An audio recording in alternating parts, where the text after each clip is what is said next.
Start.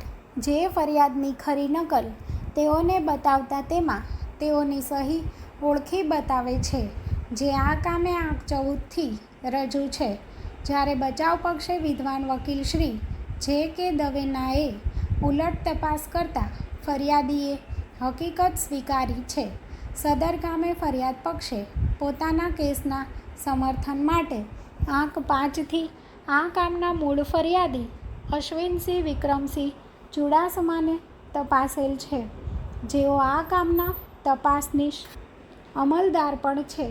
તેઓએ તેઓના મૌખિક પુરાવા તેમજ બચાવ પક્ષની ઉલટ તપાસ સહિત વંચાણે લેતા તેમાં એવી હકીકત ફલિત કરેલ છે કે બનાવના દિવસે, સમયે અને સ્થળે આરોપી શંકાસ્પદ હાલતમાં અંધારામાં લપાતો છુપાતો જોવામાં આવતા 2 પંચો બોલાવી તુરત જ તેનું નામ ઠામ પૂછેલ તથા મજકૂર ઈસમની મોડી રાત્રિની હાજરીમાં તે બાબતે પૂછતા કોઈ સંતોષકારક જવાબ આપેલ નહીં અને ગલ્લા તલ્લા કરી ફર્યું બોલવા લાગેલ અને તેની ઝડપી તપાસ કરતા કોઈ શંકાસ્પદ ચીજવસ્તુ મળી આવેલ નહીં, જેથી તેઓએ સંબંધિત પોલીસ સ્ટેશનમાં આરોપી વિરુદ્ધ ફરિયાદ આપેલી અને તપાસ કામે લાગતા વળગતા સાહેદોના નિવેદનો નોંધી આરોપી વિરુદ્ધ પૂરતો પુરાવો જણાઈ આવતા હાલનો ચાર્જશીટ કરેલ હોવાની હકીકત જણાવેલ છે. તેમજ આંક 6થી ફરિયાદીની ખરી નકલ રજૂ રાખેલ છે.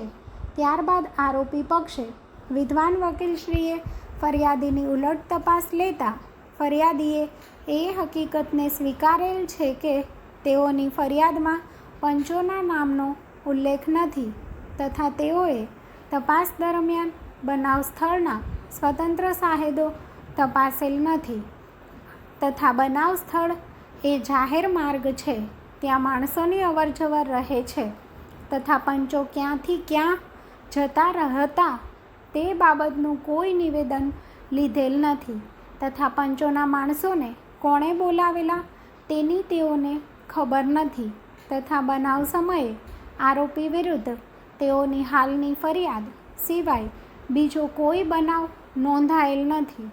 આ સિવાય બચાવ પક્ષે કરેલ તમામ સૂચનો નકારી કાઢેલ છે. પેરેગ્રાફ. ફરિયાદ પક્ષે પોતાનો કેસ પુરવાર કરવા પંચ સાહેદ પ્રકાશભાઈ મથુરામભાઈ ધાંધલિયાને આંક 7થી તપાસેલ છે અને આંક 8થી પંચનામું રજૂ કરેલ છે. સદર પંચ સાહેદ પોલીસે તેઓની તૈયાર પંચનામામાં સહી લીધેલ હોવાની હકીકતનો સ્વીકાર કરેલ છે અને તેઓની હાજરીમાં આરોપીને અટક કરવામાં આવેલ હોવાની હકીકતનો સ્પષ્ટપણે ઇનકાર કરેલ છે. આમ આ કામે રજૂ આરોપીના પંચનામાને પુરવાર કરી શકાય તેવો લેશ માત્ર પુરાવો રેકર્ડ પર આવતો નથી, જેથી સદર પંચ સાહેબની સંપૂર્ણ જુબાનીથી પંચનામું પુરવાર થઈ શકે તેમ નથી. વધુમાં સાહેદ લક્ષ્મણભાઈ પણ પોતાની જુબાનીમાં જયંતિભાઈ પંડ્યાના ઘરે તપાસ કરતા તેની દીકરી હિરલબેનના લગ્ન કરાવેલાનું જણાવેલ.